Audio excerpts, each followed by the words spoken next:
이거 청소 좀 해봐. 지수가! 한선미가 음식물 쓰레기통을 바닥에 쏟아부었습니다. 찌개 국물과 밥알이 송백호텔 대리석 바닥을 더럽혔어요. 하하! 이왕 청소하는 김에 진짜 실력 좀 보여줘봐. 선미와 남편 도연의 웃음소리가 로비에 울려 퍼졌습니다.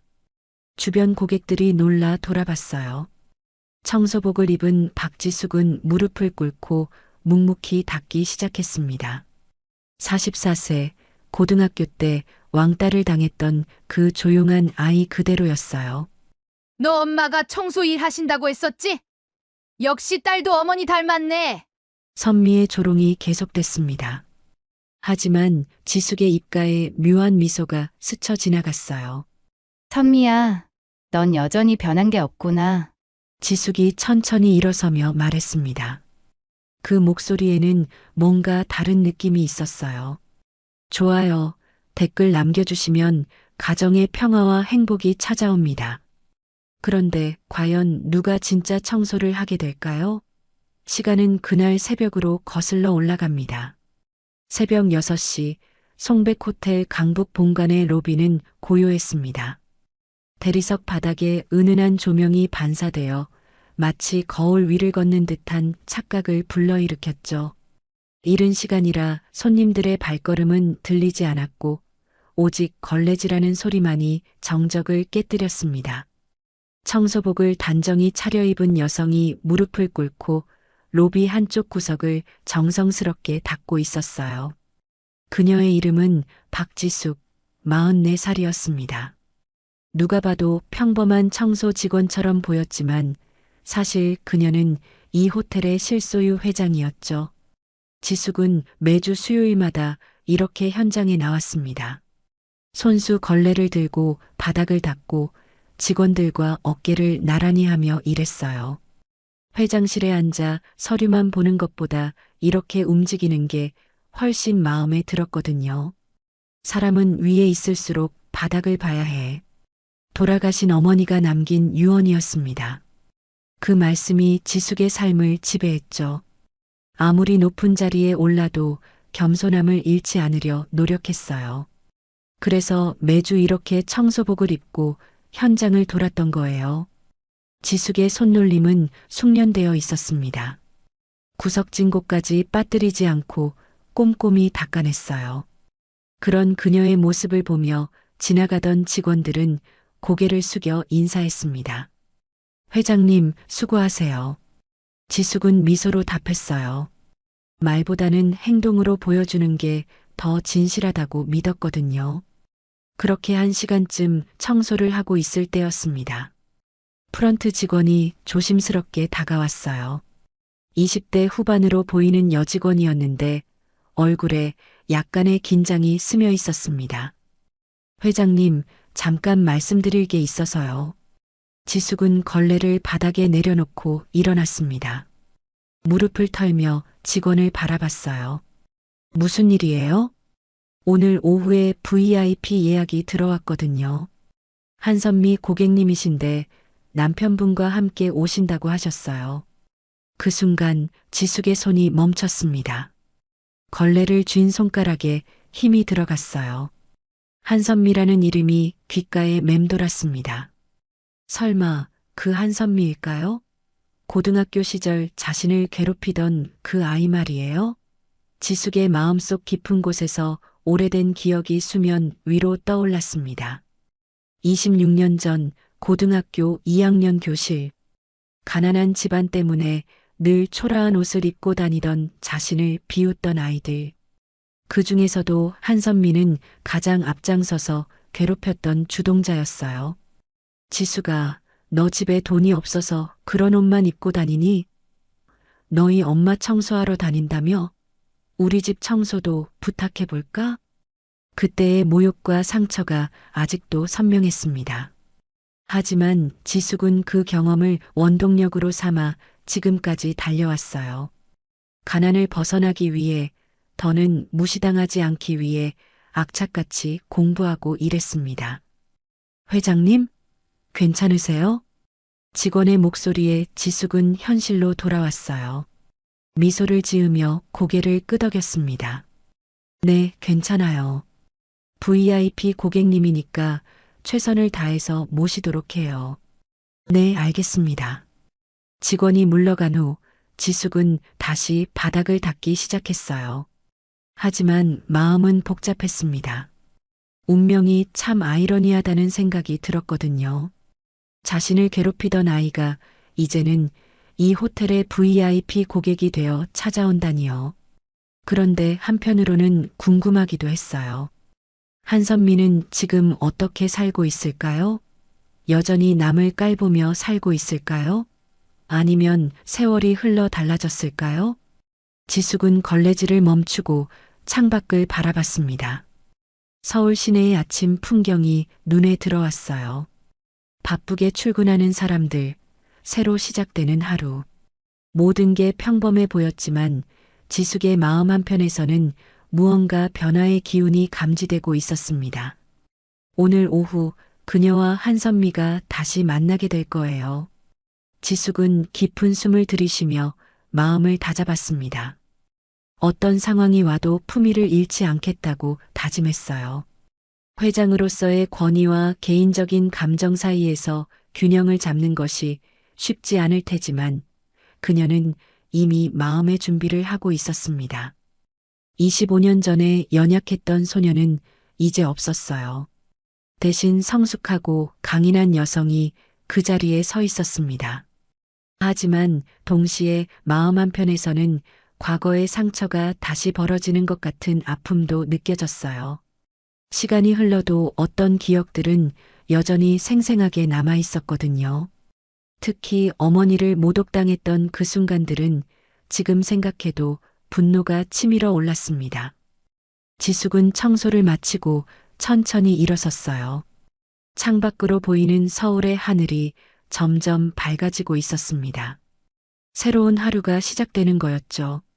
그리고 그 하루는 분명 특별한 의미를 갖게 될 것 같았습니다. 오후 1시 정각, 송백 호텔 정문이 위풍당당하게 열렸습니다. 검은색 수입차에서 내린 것은 한 쌍의 부부였어요. 남자는 키가 큰 편이었고 회색 정장을 차려입었는데 손목에 번쩍이는 금시계가 유독 눈에 띄었습니다. 여자는 화려한 원피스에 명품 핸드백을 팔에 걸치고 있었죠. 두 사람 모두에게서 돈 냄새가 물씬 풍겨났어요. 여자가 바로 한선미였습니다. 44살이 된 지금의 그녀는 고등학교 때보다 훨씬 화려해졌어요. 진주 목걸이가 목을 감쌌고 값비싼 하이힐이 대리석 바닥을 또각또각 두드렸습니다. 옆에 선 남자는 그녀의 남편 이도현이었죠. 물류회사를 운영한다는 그는 어깨를 으쓱하며 호텔 내부를 훑어봤어요. 여보, 이 호텔 청소 수준 좀 봐. 구석에 먼지가 있잖아. 이런 데가 진짜 5성급이래. 도연이 코웃음을 치며 말했어요. 실제로는 티끌 하나 없이 깨끗했지만 뭔가 트집을 잡고 싶어 하는 듯 했습니다. 선미도 고개를 끄덕이며 동조했죠. 맞아. 요즘 호텔들이 다 이래. 겉만 번지르르 하고 실속은 없어. 그때 청소도구를 든 여성이 조심스럽게 다가왔어요. 바로 박지숙이었습니다. 그녀는 평소처럼 정중한 자세로 고개를 살짝 숙이며 말했습니다. 안녕하세요, 고객님. 혹시 불편하신 부분이 있으신가요? 선미가 그 목소리를 듣고 고개를 돌렸어요. 그리고 지숙의 얼굴을 자세히 들여다봤습니다. 몇 초간의 정적이 흘렀죠. 선미의 눈이 점점 커지더니 갑자기 큰 웃음을 터뜨렸어요. 어머나 세상에, 너 혹시 박지숙 아니야? 맞지? 그 조용하던 우리 반에? 지숙의 얼굴이 순간 굳어졌습니다. 하지만 금세 평정을 되찾고 차분하게 답했어요. 그렇다. 세상 참 좁네. 너 여기서 청소 일을 하는구나. 와, 진짜 오랜만이다. 선미의 목소리에는 놀라움과 함께 묘한 우월감이 섞여 있었어요. 마치 옛 친구를 만났다기보다는 재미있는 구경거리를 발견한 듯한 느낌이었죠. 도연도 아내의 반응을 보며 관심을 보였습니다. 여보, 아는 사람이야? 응, 고등학교 동창이야. 그때 공부 엄청 잘했던 애거든. 근데 지금 여기서 청소를 하네? 도연이 지숙을 위아래로 훑어보며 비웃듯 말했어요. 하, 그래. 공부 잘하던 애가 결국 이렇게 됐구나. 인생 참 알 수 없는 거네. 지숙은 깊은 숨을 들이쉬며 고개를 더 깊숙이 숙였습니다. 마음속에서는 온갖 감정이 휘몰아쳤지만 겉으로는 최대한 평정을 유지하려 애썼어요. 고객들 앞에서는 직업 윤리를 지켜야 했거든요. 고객님들이시니까 최선을 다해 모시겠습니다. 어머, 그래. 그 태도 정말 마음에 든다. 옛날이나 지금이나 정말 착하네. 하하. 선미의 웃음소리가 호텔 로비 전체에 울려 퍼졌습니다. 그 웃음 속에는 26년 전 교실에서 들었던 그 조롱과 멸시가 그대로 담겨 있었어요. 시간은 흘렀지만 선미의 본성은 전혀 변하지 않았던 거죠. 지나가던 다른 직원들이 이상한 기운을 느끼고 조심스럽게 상황을 지켜봤어요. 로비에 있던 몇몇 투숙객들도 시선을 돌렸습니다. 지숙은 그런 시선들을 느끼면서도 꾹 참았어요. 그런데 지숙아, 너 결혼은 했어? 애들은? 선미가 친한 척하며 물어봤지만 그 말투에는 여전히 위에서 아래를 내려다보는 듯한 느낌이 있었어요. 아직 혼자 살고 있어. 아, 그래. 그럼 이 일로 혼자 생계를 꾸려가는 거구나.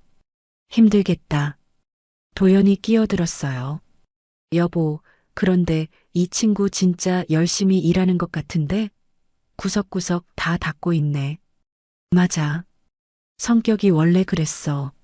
뭘 하든 열심히 했거든. 그런데 열심히 한다고 다 되는 건 아니잖아. 결국 타고난 운이 있어야지. 선미가 마치 인생의 선배라도 되는 것처럼 말했어요. 그러면서 자신의 명품 가방을 더욱 과시하듯 들어 올렸습니다. 우리는 여보가 사업을 잘해서 이렇게 좋은 호텔에도 와보고 하는데 너도 언젠가는 손님으로 올 수 있는 날이 오겠지? 그 말은 겉으로는 격려처럼 들렸지만 실제로는 현재 상황을 더욱 부각시키는 악의적인 발언이었어요. 지숙의 주먹이 저도 모르게 꽉 쥐어졌습니다. 고마워. 그럼 체크인 도와드릴까? 지숙이 화제를 돌리려 했지만 선미는 아직 끝난 게 아니라는 듯 계속 말을 이었어요. 참, 그때 생각나네. 너 엄마가 청소 일하신다고 했었지? 지금도 하시나? 그 순간 지숙의 얼굴이 순간적으로 경직됐어요. 돌아가신 어머니를 언급하는 것에 대해 참을 수 없는 분노가 치밀어 올랐습니다. 하지만 그녀는 깊숙이 숨을 들이쉬며 감정을 억눌렀어요. 어머니는 몇 년 전에 돌아가셨어. 아, 그래. 미안해. 몰랐네. 선미가 형식적으로 사과했지만 그 표정에는 진정성이 전혀 느껴지지 않았어요.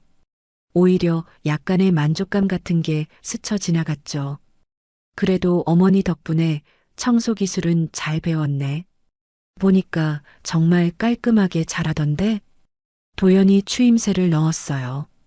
그들의 대화는 점점 더 노골적인 모욕으로 변해가고 있었습니다. 지숙은 이제 한계를 느꼈어요. 하지만 직원들과 다른 고객들이 지켜보는 상황에서 감정을 드러낼 수는 없었습니다. 그녀는 마지막 힘을 끌어모아 정중하게 말했어요. 프런트에서 체크인 도와드릴게요.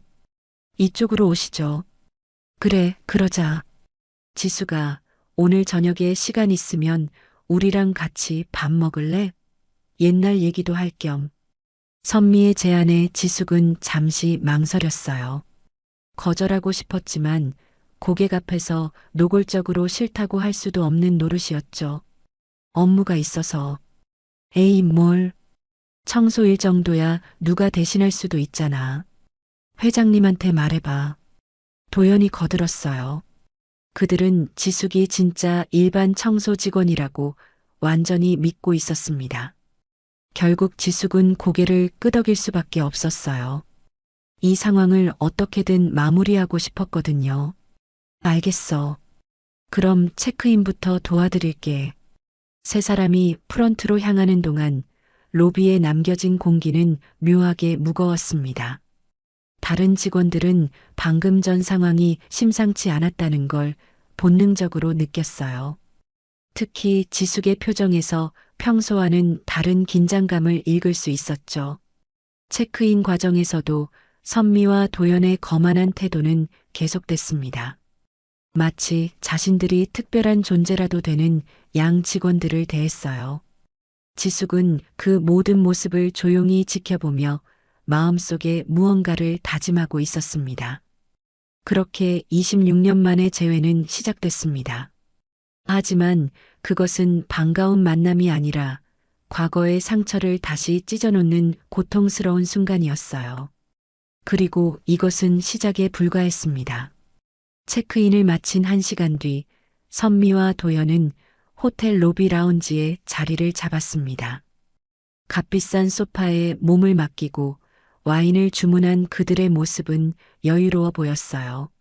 하지만 선미의 눈빛에는 뭔가 심술궂은 기운이 감돌고 있었습니다. 지숙은 여전히 청소 업무를 계속하고 있었어요. 라운지 근처 복도를 정리하며 조용히 일했죠. 그런 그녀를 바라보던 선미가 갑자기 와인잔을 들어 올렸습니다. 여보, 저기 우리 동창 보여? 진짜 열심히 일하네.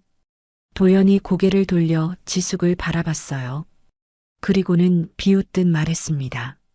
그러게 말이야. 그런데 보니까 좀 불쌍하기도 하고. 불쌍해? 뭐가? 아니, 고등학교 때는 그래도 공부 좀 했다던데 지금은 저래잖아. 선미가 와인을 한 모금 마시며 말했어요. 그게 인생이지 뭐. 다 타고난 운이 있는 거야. 그 순간 선미가 일부러 손을 놓았습니다. 와인잔이 대리석 바닥에 떨어지며 파르르 깨졌어요. 빨간 와인이 바닥에 쏟아지면서 얼룩을 만들었죠. 어머, 실수했네. 선미가 큰 소리로 외쳤습니다. 주변 사람들의 시선이 일제히 그쪽으로 쏠렸어요. 지숙도 소리를 듣고 급히 달려왔습니다. 이거 청소 좀 해봐, 지숙아. 미안해, 실수로 떨어뜨렸어. 선미의 말투는 사과하는 것 같았지만 표정에는 의도적이었다는 게 역력했어요. 지숙은 아무 말 없이 청소도구를 가져와 깨진 유리 조각들을 조심스럽게 치우기 시작했습니다. 무릎을 꿇고 바닥을 닦는 지숙의 모습을 보며 선미는 묘한 만족감을 느꼈어요. 고등학교 때처럼 지숙이 자신보다 아래 있다는 걸 확인하는 듯 했죠. 야, 지숙아. 너 진짜 꼼꼼하게 잘한다. 역시 타고난 거야? 도연도 거들었습니다. 여보, 너무 그러지 마. 그래도 동창인데. 뭘 나 칭찬하는 거야. 정말 잘하잖아. 그때 선미가 갑자기 지나가던 직원에게 손짓했어요. 20대 남자 직원이었는데 상황이 심상치 않다는 걸 눈치챘지만 어쩔 수 없이 다가왔습니다. 저기 주방에서 쓰는 음식물 쓰레기통 하나만 가져다 줄 수 있어요? 직원이 당황하며 답했어요. 죄송하지만 음식물 쓰레기통은 위생상. 아니에요. 제가 실수로 음식을 흘렸거든요. 그것 좀 치워야 해서요. 선미가 교묘하게 거짓말을 했습니다. 직원은 망설였지만 고객의 요청을 거절하기도 어려웠어요. 결국 작은 음식물 쓰레기통을 가져왔습니다. 고마워요. 선미가 쓰레기통을 받아들고는 지숙 쪽으로 다가갔어요. 지숙은 여전히 와인 얼룩을 닦고 있었습니다. 지숙아, 이거 바닥 더 더럽혀야 닦을 맛이 나잖아. 선미의 목소리에는 아기가 가득했어요. 지숙이 고개를 들어 선미를 바라봤습니다. 선미야, 그만해. 뭘 그만해? 나 도와주는 건데. 어차피 청소하는 거 한 번에 끝내는 게 좋잖아. 그러더니 선미가 음식물 쓰레기통의 뚜껑을 열었어요. 직원이 급히 말렸습니다. 고객님, 그러시면 안 됩니다. 하지만 선미는 이미 뚜껑을 완전히 열어젖혔어요. 그리고는 지숙이 청소하고 있던 바닥에 음식물 쓰레기를 쏟아부었습니다. 찌개 국물, 밥알, 야채 찌꺼기들이 깨끗한 대리석 바닥을 순식간에 더럽혔어요. 역겨운 냄새가 라운지 전체로 퍼져나갔습니다. 즉시 보안줄이 둘러지고 미끄럼 경고 표지판이 세워졌어요. 어머, 저게 뭐야? 주변에 있던 다른 고객들이 놀라서 자리에서 일어났어요. 아이를 데리고 온 가족은 급히 피했고 비즈니스맨들은 얼굴을 찌푸리며 상황을 지켜봤습니다. 하하, 이왕 청소하는 김에 진짜 실력 좀 보여줘봐, 지수가. 선미가 크게 웃으며 말했어요. 도연도 옆에서 박장대소했습니다. 하지만 그 웃음소리는 라운지의 고급스러운 분위기와는 전혀 어울리지 않았어요. 직원들이 급히 달려왔지만 이미 상황은 걷잡을 수 없이 벌어진 후였습니다. 호텔 매니저까지 나타나 당황스러워했어요. 곧이어 살균 세정액이 분사되며 공기가 다시 정돈되기 시작했습니다. 지숙은 그 모든 상황을 조용히 지켜봤습니다. 음식물 쓰레기가 발등까지 튀었지만 표정 하나 변하지 않았어요. 마치 이런 일이 일어날 줄 이미 알고 있었다는 듯이 말이죠. 그리고 천천히 일어났습니다. 무릎에 묻은 쓰레기를 털어내고 선미를 똑바로 바라봤어요. 선미야. 지숙의 목소리는 차분했지만 어딘가 다른 느낌이었습니다. 선미가 웃음을 멈추고 지숙을 쳐다봤어요. 넌 여전히 변한 게 없구나. 뭐라고? 선미의 표정이 살짝 굳어졌습니다. 지숙이 계속 말했어요. 예전엔 교실에서 사람을 더럽혔고 지금은 내 인성을 더럽히고 있네. 라운지가 순간 조용해졌습니다. 다른 고객들도 숨죽이며 상황을 지켜봤어요. 선미의 얼굴이 점점 붉어졌습니다. 청소부 주제에 어디서 감히. 그래, 지금은 청소부 맞아. 지숙이 선미의 말을 자르며 말했어요. 그녀의 눈빛에는 이전과는 전혀 다른 힘이 서려 있었습니다. 근데 곧 내가 닦게 될 거야. 내가 더럽힌 모든 걸 말이야. 뭐라고? 너 지금 뭔 소리야? 선미가 버럭 소리쳤어요. 도연도 일어서며 지숙을 노려봤습니다. 야, 너 지금 우리 무시하는 거야? 하지만 지숙은 전혀 위축되지 않았어요. 오히려 조용한 미소를 지었습니다. 무시? 천만에. 제대로 대우해드릴 준비가 됐어.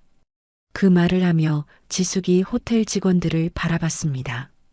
매니저가 다가와 조심스럽게 물었어요. 지숙 씨, 괜찮으세요? 네, 괜찮아요. 그런데 이 고객분들께 특별한 서비스를 제공해드려야 할 것 같아요. 지숙의 말에 직원들이 고개를 갸웃했어요. 선미와 도연도 뭔가 이상하다는 걸 느꼈습니다. 뭔 소리야? 특별한 서비스? 그때 지숙이 천천히 청소복의 단추를 풀기 시작했어요. 그 아래에는 깔끔한 정장 재킷이 있었습니다. 그녀가 재킷을 정리하며 말했어요. 제대로 인사를 드려야겠네. 저는 박지숙이야. 송백 호텔의 회장이고. 라운지가 완전히 조용해졌어요. 선미와 도연의 입이 벌어졌습니다. 다른 고객들도 놀란 표정으로 지숙을 바라봤어요. 뭐라고? 선미가 어버버거렸습니다. 도연도 얼굴이 새하얗게 변했어요. 그래, 청소부가 맞았어. 하지만 동시에 이 호텔의 주인이기도 하지. 지숙이 차분하게 말했어요. 그 순간 모든 직원들이 고개를 숙여 인사했습니다. 회장님, 선미와 도연은 완전히 얼어붙었어요. 방금까지 자신들이 어떤 짓을 했는지 깨닫기 시작했습니다. 그럼 이제부터 진짜 특별한 서비스를 받아보실까? 지숙의 미소에는 26년간 쌓인 모든 것들이 담겨 있었습니다. 복수의 시간이 드디어 시작된 거였어요. 라운지의 분위기가 완전히 바뀌었습니다. 직원들의 표정도 달라졌어요. 이제 그들은 자신들의 진짜 회장이 누구인지 확실히 알게 되었고, 동시에 선미와 도연이 어떤 사람들인지도 명확하게 파악했습니다. 음식물 쓰레기 사건이 일어난 지 30분이 지났습니다. 지숙은 조용히 회장실로 돌아갔어요. 복도를 걸어가는 그녀의 걸음은 평소와 다름없이 차분했지만 내면에서는 무언가 큰 변화가 일어나고 있었습니다. 회장실 문을 열고 들어선 지숙은 먼저 거울 앞에 섰어요. 음식물 찌꺼기가 묻은 청소복을 바라보며 깊은 숨을 들이쉬었습니다. 그리고 천천히 옷을 벗기 시작했어요. 옷장에서 검은색 맞춤 수트를 꺼냈습니다. 고급 원단으로 만든 재킷과 스커트였죠. 평소 중요한 미팅이 있을 때만 입던 정장이었어요. 지숙은 정중하게 옷을 입고 머리를 단정하게 뒤로 묶었습니다. 화장대 앞에 앉아 진주 귀걸이를 착용하고 가벼운 화장을 했어요. 거울 속 자신을 바라보는 지숙의 표정은 여전히 차분했습니다. 하지만 눈빛만은 달랐어요. 마치 얼음처럼 차가우면서도 강철 같은 의지가 서려 있었죠. 26년간 마음 깊숙이 묻어두었던 무언가가 깨어나고 있었습니다. 지숙이 내선 전화를 들었어요. 김 비서, 지금 올 수 있어? 잠시 후 김 비서가 들어왔습니다. 40대 중반의 그는 지숙과 함께 이 호텔을 키워온 오랜 동료였어요. 회장의 옷차림이 평소와 다르다는 걸 단번에 알아챘습니다. 회장님, 무슨 일이십니까? VIP 라운지 준비해 주세요. 손님은 한선미 부부예요. 김 비서가 살짝 눈썹을 치켜 올렸어요. 아까 로비에서 벌어진 소동을 이미 보고받았거든요. 혹시 아까 그 고객님들 말씀이신가요? 맞아요. 그분들께 특별한 서비스를 제공해 드려야겠어요. 지숙의 목소리는 평상시와 같이 정중했지만 어딘가 다른 뉘앙스가 느껴졌어요. 김 비서는 오랜 경험으로 회장의 진짜 의도를 짐작할 수 있었습니다. 알겠습니다. 어떤 식으로 준비하면 될까요? 최고급 라운지로 안내하고 15분 후에 제가 직접 가겠어요. 네, 바로 준비하겠습니다. 김 비서가 나간 후 지숙은 창밖을 바라봤어요. 서울 시내의 오후 풍경이 한눈에 들어왔습니다. 바쁘게 움직이는 사람들, 끊임없이 흘러가는 자동차들. 모든 게 평범해 보였지만 지숙에게는 새로운 시작을 알리는 풍경처럼 느껴졌어요. 한편 로비에서는 총지배인 박 부장이 선미 부부에게 다가가고 있었습니다. 50대 초반의 그는 이 호텔에서 20년째 근무하고 있는 베테랑이었어요. 아까 벌어진 소동 때문에 얼굴에 걱정이 가득했죠.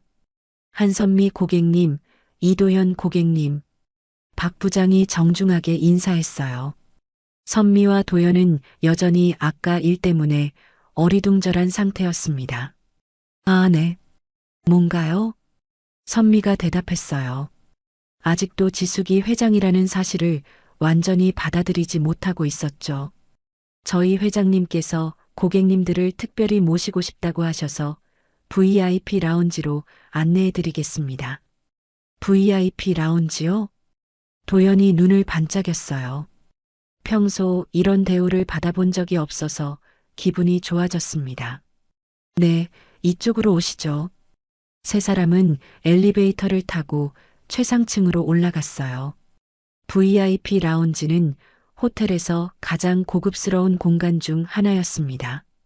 통유리창으로 된 벽면을 통해 서울 전경이 한눈에 들어왔고 고급 가구와 예술품들이 우아하게 배치되어 있었어요. 와, 여기 진짜 대단하네.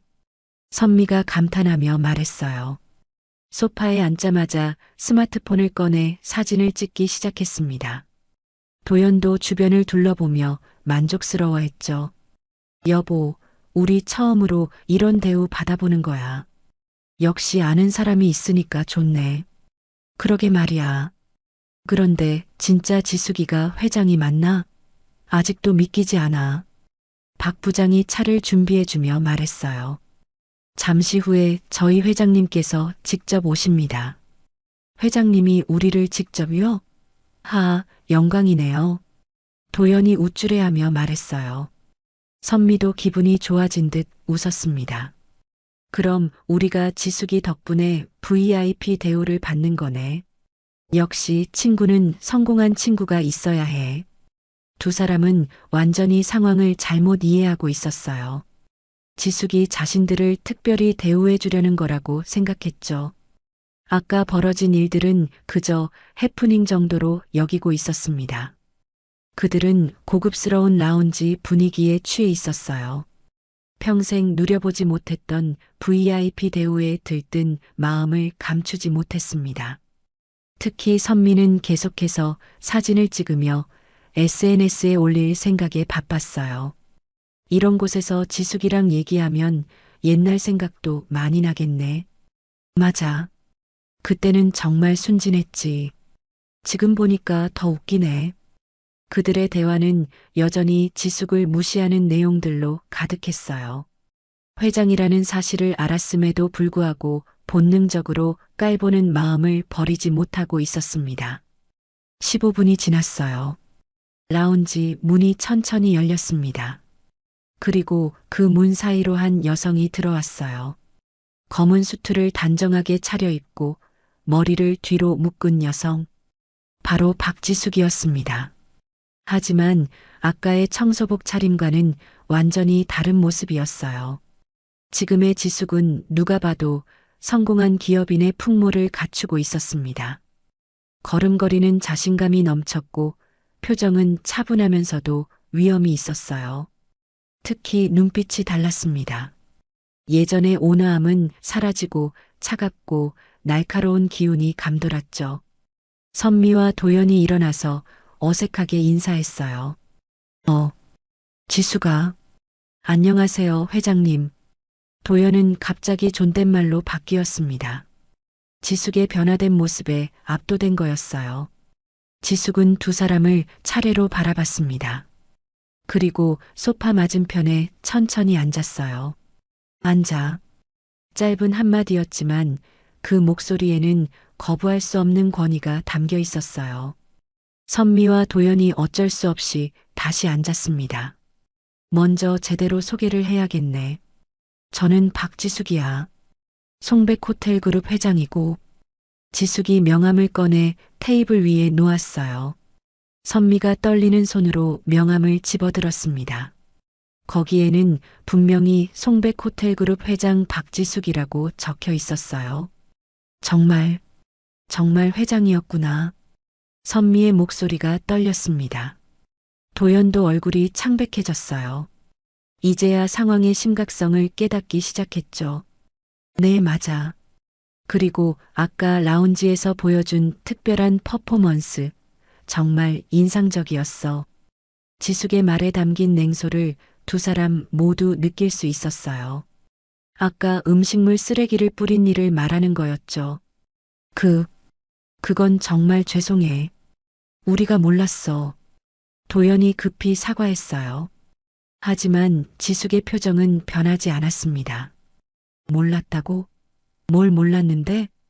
그러니까 회장님이신 줄 몰랐다는 뜻이에요. 아, 그런 뜻이구나. 그럼 제가 회장이 아니었다면 그런 행동이 괜찮았다는 말이야? 지숙의 질문에 두 사람은 말문이 막혔어요. 어떻게 대답해도 잘못될 것 같았거든요. 지숙이 차를 한 모금 마시며 계속 말했어요. 25년 전에도 그랬지. 저를 무시하고 괴롭힐 때도 이유가 있었나? 제가 가난해서? 힘이 없어서? 선미의 얼굴이 점점 붉어졌어요. 과거의 일들이 하나씩 떠올랐죠. 지수가. 아니, 회장님. 그때 일은 정말 죄송했어. 우리가 어렸을 때 한 일이니까. 어렸을 때라고 하기엔 너무 오래 끌었네. 오늘까지 말이야. 지숙의 목소리가 더욱 차가워졌어요. 라운지 안의 공기가 얼어붙는 것 같았습니다. 이제 진짜 시작이었어요. 26년간 참아왔던 모든 것들이 폭발하는 순간이 다가오고 있었습니다. 지숙의 말이 끝나자 VIP 라운지 안의 공기가 순간 얼어붙었습니다. 선미와 도연은 마치 시간이 멈춘 듯 굳어 있었어요. 그들의 얼굴에는 믿을 수 없다는 표정과 함께 점점 커져가는 공포가 스며들고 있었습니다. 지숙이 벽에 걸린 인터폰 버튼을 가볍게 눌렀어요.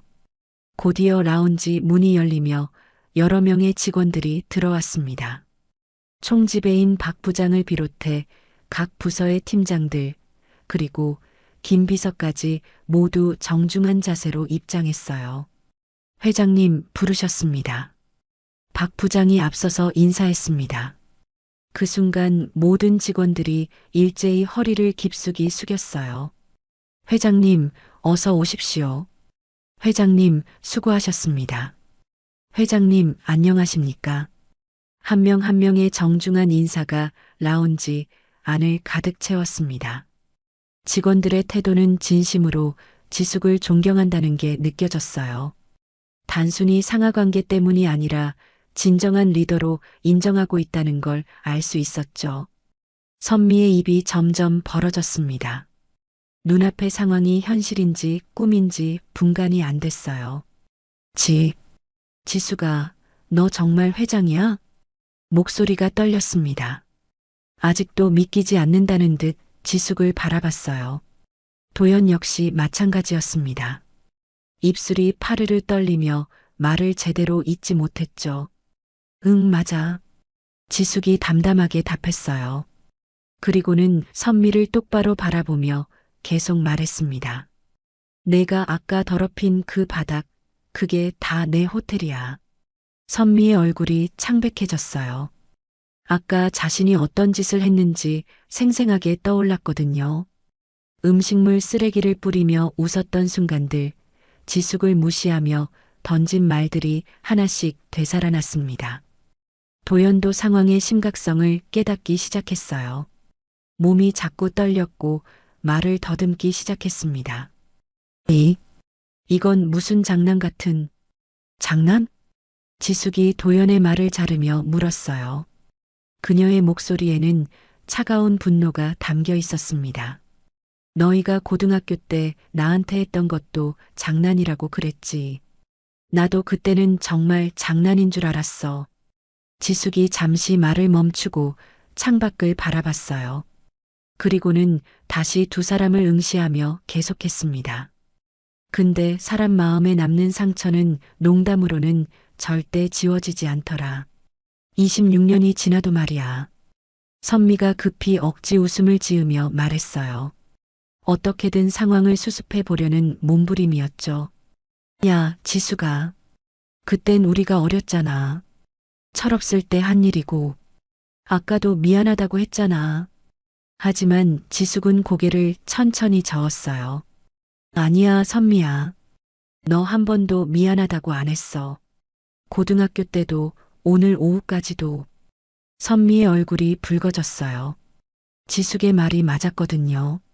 실제로 진심 어린 사과를 한 적이 없었습니다. 오늘도 상황이 불리해지니까 급하게 둘러대는 말일 뿐이었어요.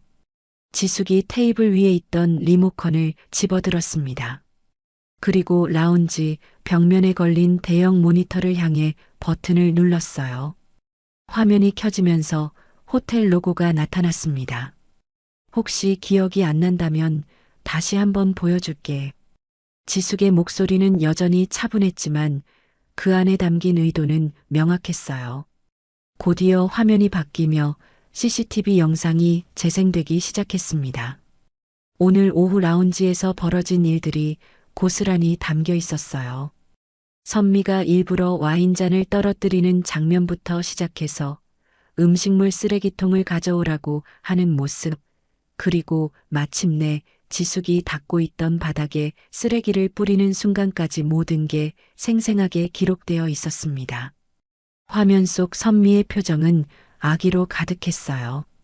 웃으며 쓰레기를 뿌리는 모습, 지숙을 조롱하는 표정들이 적나라하게 드러났죠. 도연도 마찬가지였습니다. 옆에서 박장대소하며 상황을 즐기는 모습이 고스란히 담겨 있었어요. 라운지에 있던 직원들이 영상을 보며 작은 탄식을 내뱉었습니다. 어떻게 저런 일이. 너무하네요, 정말. 회장님한테 저런 짓을. 직원들의 속삭임이 들렸어요. 그들의 목소리에는 분노와 안타까움이 섞여 있었습니다. 평소 직원들을 아끼고 존중해주던 회장이 그런 모욕을 당했다는 사실에 마음이 아팠던 거죠. 선미와 도연은 화면을 보며 점점 작아졌어요. 자신들의 추악한 모습이 이렇게 적나라하게 드러나니 변명할 여지가 전혀 없었습니다. 이건 오해가 있었던 거야. 우리가 정말 몰랐어. 도연이 다급하게 변명했어요. 하지만 영상은 거짓말을 하지 않았습니다. 그들의 의도가 얼마나 악의적이었는지 명확하게 보여주고 있었어요. 지숙이 리모컨으로 영상을 정지시켰습니다. 화면에는 선미가 쓰레기를 뿌리며 웃고 있는 순간이 그대로 멈춰 있었어요. 이게 여러분이 말하는 오해인가? 지숙의 질문에 두 사람은 입을 다물 수밖에 없었어요. 더 이상 변명할 거리가 없었거든요. 라운지 안의 분위기는 더욱 차가워졌습니다. 직원들의 시선도 곱지 않았어요. 회장을 모욕한 사람들을 바라보는 눈빛이 날카로웠죠. 지숙이 천천히 일어났어요. 그리고 창가로 걸어가며 서울 시내를 내려다봤습니다. 석양이 지기 시작해서 하늘이 붉게 물들어가고 있었어요. 25년 전에도 이랬어. 교실에서 나를 괴롭히고도 장난이라고 했지. 모든 게 내 잘못인 것처럼 만들었고, 지숙의 목소리가 라운지 안에 조용히 퍼졌어요. 그 말 속에는 오랫동안 쌓였던 상처와 분노가 고스란히 담겨 있었습니다. 그때는 내가 약했어. 아무것도 할 수 없었지. 하지만 지금은 달라. 지숙이 다시 두 사람을 바라봤어요. 그녀의 눈빛에는 더 이상 과거의 연약함이 없었습니다. 대신 강인한 의지와 차가운 결단이 서려 있었어요. 선미가 떨리는 목소리로 말했어요. 지숙아, 정말 미안해. 우리가 잘못했어. 지금 와서 미안하다고? 25년 늦었어. 지숙의 대답은 냉정했습니다. 그녀는 더 이상 과거에 상처받은 소녀가 아니었어요. 도연이 급히 끼어들었어요. 회장님, 우리가 어떻게 하면 될까요? 정말 반성하고 있습니다. 반성? 지숙이 비웃듯 말했어요. 반성은 행동으로 보여주는 거야. 말로 하는 게 아니고. 라운지 안의 공기가 점점 더 무거워졌습니다. 직원들도 숨을 죽이고 상황을 지켜봤어요. 이런 긴장감 넘치는 순간을 경험해 본 적이 없었거든요. 지숙이 김 비서에게 시선을 돌렸어요. 다음 단계 준비됐나요? 네, 회장님. 언제든지 진행 가능합니다. 김 비서의 대답에 선미와 도연의 얼굴이 더욱 창백해졌어요. 무언가 더 큰 일이 기다리고 있다는 걸 직감했거든요. 그럼 시작해 볼까요? 지숙의 미소가 더욱 차가워졌습니다. 진짜 복수는 이제부터였어요. CCTV 영상이 끝나고 라운지 안에는 무거운 정적이 흘렀습니다. 선미와 도연은 화면에 비친 자신들의 모습을 보며 말을 잇지 못했어요. 그들의 얼굴은 점점 창백해져 갔고 이마에는 식은땀이 맺히기 시작했습니다. 지숙은 여전히 창가에 서서 석양을 바라보고 있었어요. 붉게 물든 하늘이 그녀의 옆모습을 신비롭게 물들였습니다. 한동안 아무도 말하지 않았죠. 오직 에어컨 돌아가는 소리만이 조용히 들렸어요. 갑자기 선미가 벌떡 일어났습니다. 참았던 감정이 터진 거였어요. 이게 뭐야? 이게 말이 돼? 선미의 목소리가 라운지 전체에 울려 퍼졌어요. 직원들이 놀란 표정으로 그녀를 바라봤습니다. 하지만 지숙은 여전히 돌아보지 않았어요. CCTV 영상을 이렇게 공개하는 게 맞는 거야? 개인정보보호법 위반 아니야? 선미가 마지막 발악을 하듯 소리쳤어요. 하지만 그 목소리에는 확신이 없었습니다. 오히려 절망감이 더 크게 느껴졌죠. 지숙이 천천히 돌아섰어요. 그녀의 표정은 여전히 차분했습니다. 개인정보보호법? 흥미롭네. 지숙이 김 비서를 바라봤어요. 김 비서가 고개를 끄덕이며 태블릿을 꺼냈습니다. 저희 송백 호텔은 모든 고객분들께 체크인 시 동의서를 받고 있어요. 그 중에 보안 및 교육 목적의 CCTV 활용에 대한 동의도 포함되어 있고, 김 비서가 태블릿 화면을 선미에게 보여줬어요. 거기에는 분명히 선미의 서명이 있었습니다. 특히 저희는 고객 갑질 영상을 직원 보호 교육 자료로 활용한다는 조항도 명시되어 있어요. 선미의 얼굴이 더욱 굳어졌어요. 체크인할 때 대충 훑어보고 서명했던 게 화근이었죠. 이런 식으로 쓸 거라곤 생각 못했어. 그럼 갑질을 안 하셨으면 됐지. 지숙이 담담하게 답했어요. 선미가 할 말을 잃고 버둥거렸습니다. 너 정말 미쳤어? 내가 누군지 알아? 내 남편이 누군지 알고 이러는 거야? 선미가 마지막 카드를 꺼냈어요. 남편의 사회적 지위를 이용해 위협하려는 거였죠. 알지. 이도현 씨, 할로지스틱스 대표. 지숙이 도연을 바라보며 말했어요. 도연은 아내가 자신의 이름을 언급하자 좀 더 당당해졌습니다. 그럼 됐네요. 내 회사가 얼마나 큰지 아시죠? 송백 호텔 같은 곳이야. 나한테 똥물 뿌린 사람 회사지. 지숙이 도연의 말을 자르며 차갑게 말했어요. 도연의 얼굴이 순간 일그러졌습니다. 뭐라고? 똥물이라니. 아니면 뭐라고 불러야 할까? 음식물 쓰레기를 사람한테 뿌리는 걸. 라운지 안의 직원들이 고개를 끄덕였어요. 지숙의 말이 맞았거든요. 그보다 더 적절한 표현이 없을 정도로 추악한 행동이었죠. 그때 도연이 벌떡 일어났습니다. 여보, 가자. 이런데 다시는 안 와. 도연이 선미의 손을 잡으며 말했어요. 더 이상 이곳에 있으면 안 될 것 같다는 본능적인 위기감이 들었거든요. 하지만 지숙이 미소를 지었어요. 그 미소가 어딘가 섬뜩했습니다. 안 올 거야. 계약이 취소됐거든. 계약? 무슨 계약? 도연이 멈춰서며 물었어요. 뭔가 불길한 예감이 들기 시작했습니다. 할로지스틱스. 오늘부로 송백 호텔 그룹과의 모든 납품 협력이 해지됐어. 지숙의 말에 도연의 얼굴이 새하얘졌어요. 다리에 힘이 풀려 다시 소파에 주저앉았습니다. 그걸 어떻게 해? 우리 회사가 송백 호텔과 계약을 했다는 걸 어떻게 알아? 도연의 목소리가 떨렸어요. 할로지스틱스는 송백 호텔 그룹 전체에 청소용품과 린넨류를 납품하는 업체였습니다. 그 계약이 회사 매출의 40%를 차지하고 있었어요. 제가 송백 호텔 그룹의 오너거든. 지숙이 간단히 답했어요. 하지만 그 한마디가 도연에게는 청천벽력 같았습니다. 김 비서가 다시 태블릿을 조작했어요. 화면에 계약 해지 통보서가 나타났습니다. 현장 보고서와 CCTV 원본이 법무팀으로 이관됐고 비상 이사회 문자결의로 즉시 해지 조항이 발동됐어요. 2시간 전에 이미 통보됐어요.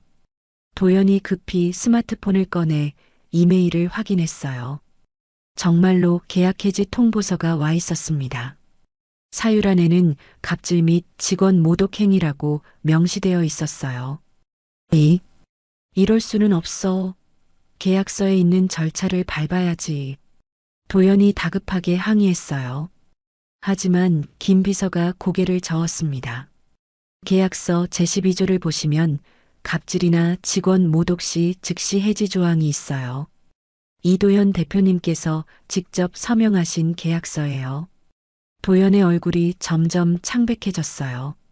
계약서에 그런 조항이 있다는 걸 까맣게 잊고 있었거든요. 당시에는 대수롭지 않게 여겼던 조항이었는데 이렇게 화가 될 줄은 꿈에도 몰랐습니다. 그래도 이건 너무하잖아. 한 번의 실수로. 한 번이야? 지숙이 리모컨을 다시 들었어요. 화면이 바뀌며 또 다른 영상이 재생됐습니다. 지난 6개월간 도연이 호텔에 납품하러 왔을 때의 모습들이었어요. 직원들에게 반말하는 모습, 계약 조건을 일방적으로 바꾸려 하는 모습, 심지어 여직원에게 성희롱에 가까운 말을 하는 장면까지 모든 게 기록되어 있었습니다. 6개월간 총 23건의 갑질 사례가 기록되어 있어 저희가 참을성이 많았던 거지. 직원들이 영상을 보며 고개를 저었어요. 평소 도연의 행동이 얼마나 문제가 많았는지 새삼 확인하는 순간이었습니다.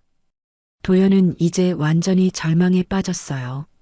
송백호텔그룹과의 계약이 끊어지면 회사가 큰 타격을 받을 게 뻔했거든요. 다른 거래처를 찾는다 해도 시간이 많이 걸릴 텐데 그동안 회사를 유지할 수 있을지 확신이 서지 않았어요. 제발 한 번만 기회를. 도연이 무릎을 꿇으려 했지만 지숙이 손을 들어 막았어요. 기회는 이미 충분히 줬어. 23번이나. 라운지의 공기가 완전히 얼어붙었습니다. 선미와 도연은 이제 어떻게 해야 할지 몰라 하며 서로를 바라봤어요. 자신들이 저지른 일의 대가가 이렇게 클 줄은 상상도 못했거든요. 지숙은 다시 창가로 걸어가 석양을 바라봤어요. 이제 해가 거의 져서 서울 시내에 불빛들이 하나둘 켜지기 시작했습니다. 25년 전에는 내가 당할 수밖에 없었어. 하지만 지금은 달라. 지숙의 목소리가 조용히 라운지에 퍼졌어요. 그 말 속에는 오랫동안 준비해온 복수의 완성에 대한 차분한 만족감이 담겨 있었습니다. 내가 더럽힌 건 바닥이 아니라 내 이름이야. 지숙이 선미를 바라보며 날카롭게 말했어요. 나 청소부 맞아. 근데 오늘 닦일 건 내 기록이야. 그리고 도연에게도 시선을 돌렸어요. 계약은 종이지만 신뢰는 사람이야. 넌 둘 다 찢었어. 하지만 이것은 아직 시작에 불과했어요. 라운지에 무거운 공기가 흐르던 그 순간 지숙이 김 비서에게 조용히 말했어요. PR실에 연락해서 공식 보도자료 준비하게 해주세요. 법무팀 검토 후 배포하고요. 김 비서가 고개를 끄덕이며 즉시 태블릿을 조작했어요. 잠시 후 그가 화면을 지숙에게 보여줬습니다. 회장님, 이미 PR실에서 준비된 자료가 있어요. 블러 처리와 법무 워터마크까지 완료됐습니다. 지숙이 화면을 확인하고 고개를 끄덕였어요. 그리고는 선미를 바라보며 자신의 핸드폰을 꺼냈습니다. 선미야, 봐봐. 이미 전국 실시간 검색어 1위야. 핸드폰 화면에는 실시간 검색어 순위가 떠 있었습니다. 호텔 갑질녀, 송백호텔 사건, 음식물 쓰레기 갑질 같은 키워드들이 상위를 차지하고 있었어요. PR실 공식 채널에 법무 검토를 거친 영상이 공개되면서 단숨에 조회수 50만을 넘겼어. 김 비서가 추가로 설명했어요. 선미의 얼굴이 새하얗게 변했습니다. 어떻게 벌써? 축하해, 선미야. 전국적으로 유명해졌네. 지숙의 목소리에는 차가운 아이러니가 담겨 있었어요. 도연이 절규하듯 외쳤어요. 이러면 우린 끝이야. 회사도 우리도 끝이라고. 지숙이 도연을 바라보며 차분하게 대답했어요. 끝? 아니야. 이제 시작이야.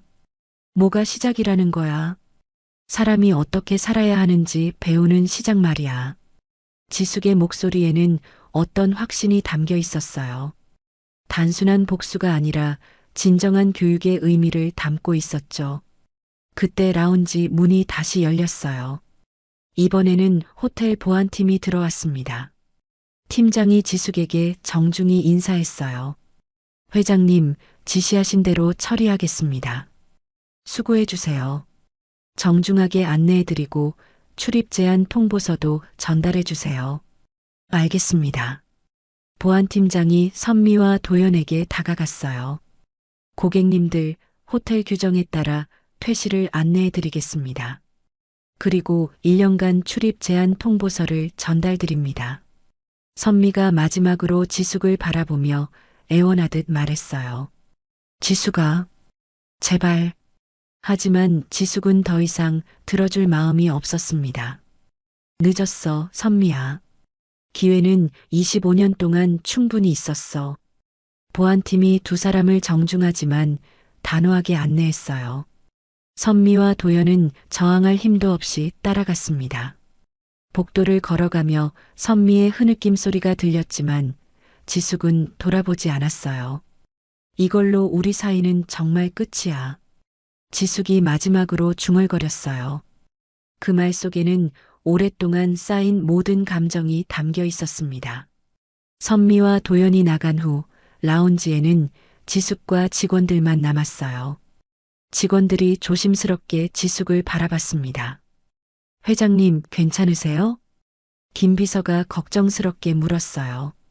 지숙은 깊은 숨을 들이쉬며 고개를 끄덕였습니다. 네, 괜찮아요. 아니, 이제야 진짜 괜찮아졌어요. 창밖으로 서울 시내의 야경이 펼쳐져 있었어요.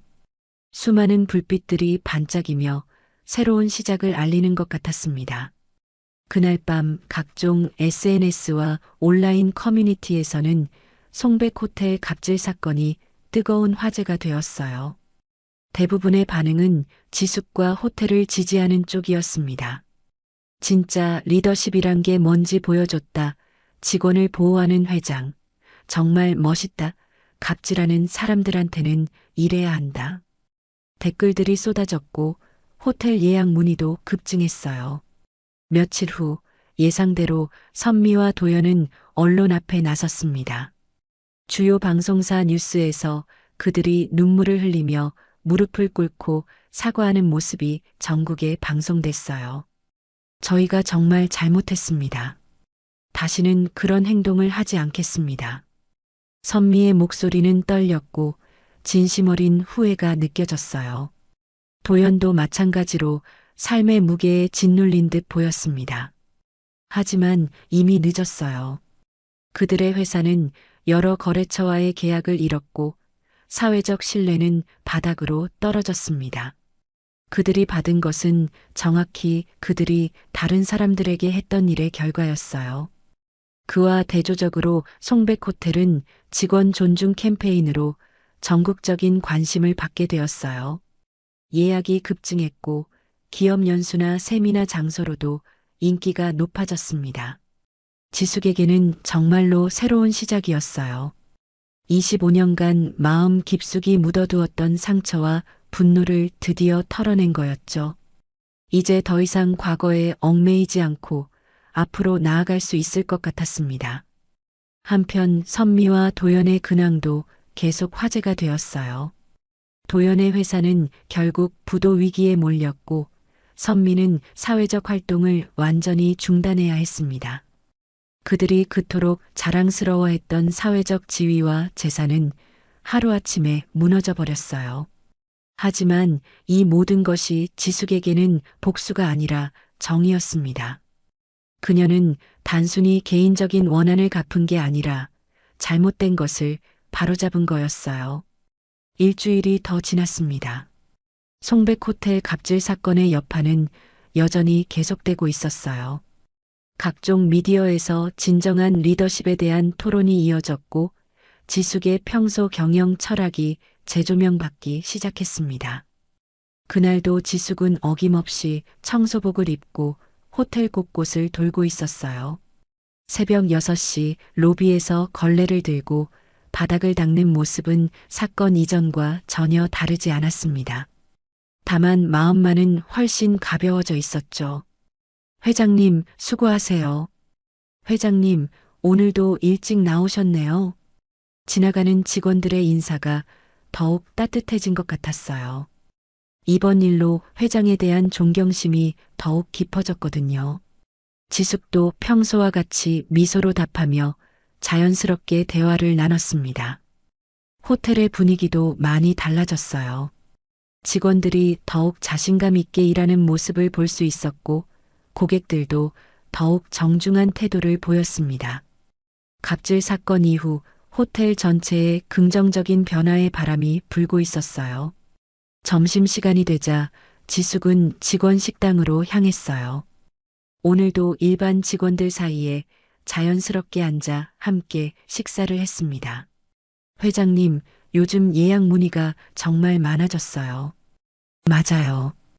특히 기업 연수 문의가 많이 늘었다고 하던데요. 우리 호텔이 유명해져서 뿌듯해요. 직원들의 대화를 들으며 지숙은 뿌듯함을 느꼈어요. 이번 일이 호텔에 긍정적인 영향을 미친 것 같아 다행이었습니다. 식사를 마치고 회장실로 올라가는 길에 김 비서를 만났어요. 회장님, 할로지스틱스에서 다시 연락이 왔어요. 정식 사과문과 함께 재계약을 간청하는 내용이었습니다. 지숙이 잠시 생각에 잠겼어요. 창밖을 바라보며 깊은 숨을 들이쉬었습니다. 어떻게 답변 드릴까요? 김 비서가 조심스럽게 물었어요. 6개월 후에 다시 검토해보죠. 그때까지 정말로 변했는지 지켜볼게요. 알겠습니다. 그런데 회장님, 정말 후회 안 되세요? 김 비서가 갑자기 물었어요. 지숙이 고개를 갸웃했습니다. 뭘 후회한다는 거예요? 이번 일 말이에요. 혹시 너무 과했던 건 아닌지. 김 비서의 목소리에는 걱정이 묻어 있었어요. 오랫동안 함께 일한 동료로서 지숙의 마음을 염려하는 듯 했죠. 지숙이 고개를 저었어요. 후회? 전혀요. 저는 교훈을 준 거예요. 교훈이요? 사람이 어떻게 살아야 하는지 알려준 거죠. 그게 진짜 친구가 하는 일 아닐까요? 김 비서가 나간 후 지숙은 창가에 서서 서울 시내를 내려다봤어요. 오후의 햇살이 따뜻하게 비치고 있었습니다. 그때 책상 위에 놓인 편지 한 통이 눈에 들어왔어요. 발신인을 보니 최만복 씨였습니다. 호텔 식기세척실에서 일하는 70세의 그분이 쓴 편지였죠. 편지를 열어보니 정성스럽게 쓴 손글씨가 나타났어요. 회장님, 이번 일 정말 잘하셨습니다. 저도 젊었을 때 비슷한 일을 겪어봐서 회장님 마음이 얼마나 아팠을지 알 것 같아요. 하지만 이제 이 호텔에는 진짜 사람 냄새가 나는 것 같습니다. 감사합니다. 지숙의 눈가에 미소가 번졌어요. 최만복 씨는 호텔 창립 초기부터 함께한 분이었거든요. 그분의 인정을 받는다는 것은 정말 의미 있는 일이었습니다. 오후 늦게 지숙은 다시 청소복을 입고 호텔을 돌았어요. 마지막 점검을 위해서였죠. 3층 복도에서 걸레를 들고 바닥을 닦고 있을 때 문득 25년 전의 일들이 떠올랐어요. 그때는 정말 힘들었죠. 가난 때문에, 무력감 때문에 아무것도 할 수 없었던 자신이 원망스러웠어요. 하지만 그 모든 경험들이 지금의 자신을 만들었다는 걸 깨달았습니다. 복도 끝 창문으로 저녁 햇살이 쏟아져 들어왔어요. 황금빛 빗줄기가 지숙의 얼굴을 비추며 온 공간을 따뜻하게 물들였습니다. 지숙이 고개를 들어 창밖을 바라봤어요. 서울 하늘이 노을로 물들어 아름다웠습니다. 그 빛 속에서 미소 짓는 지숙의 모습은 그 어떤 금빛보다도 찬란하고 따뜻했어요. 25년간의 긴 여행이 끝났습니다. 상처와 분노의 시간을 지나 마침내 평화를 찾은 거였죠. 이제 지숙에게는 정말로 새로운 시작이 기다리고 있었어요. 호텔 곳곳에서 들려오는 직원들의 웃음소리, 투숙객들의 만족스러운 대화, 그리고 자신의 차분한 마음. 모든 게 조화를 이루며 아름다운 하루를 마무리하고 있었습니다. 걸레를 정리하며 지숙이 마지막으로 중얼거렸어요. 바닥은 오늘 닦으면 끝이야. 마음은 매일 닦아야 하거든. 그 말이 복도에 조용히 울려 퍼지며 새로운 내일을 향한 희망찬 메시지가 되었습니다. 지숙은 청소도구를 정리하고 창밖을 다시 한번 바라봤어요. 서울의 불빛들이 하나둘 켜지기 시작하는 저녁 풍경이 눈에 들어왔습니다. 도시는 여전히 바쁘게 돌아가고 있었지만 지숙의 마음만은 고요하고 평화로웠어요. 돌아가신 어머니가 남긴 그 말씀이 다시 떠올랐어요. 사람은 위에 있을수록 바닥을 봐야 해. 이제야 그 진정한 의미를 완전히 이해할 것 같았습니다. 지위가 높아져도 겸손함을 잃지 않는 것, 성공해도 다른 사람을 무시하지 않는 것, 그리고 무엇보다 사람 냄새를 잃지 않는 것. 그것이 진정한 리더의 모습이었어요. 지숙은 청소복을 벗고 평상복으로 갈아입었어요. 하루 일과를 마치고 집으로 돌아갈 시간이었습니다. 하지만 마음 한편으로는 내일 다시 이곳에 와서 직원들과 함께 일할 생각에 설레기도 했어요. 호텔을 나서며 지숙은 마지막으로 뒤돌아봤습니다. 송백 호텔의 간판이 따뜻한 불빛으로 빛나고 있었어요. 그 빛 속에는 지난 25년간의 모든 이야기가 담겨 있는 것 같았습니다.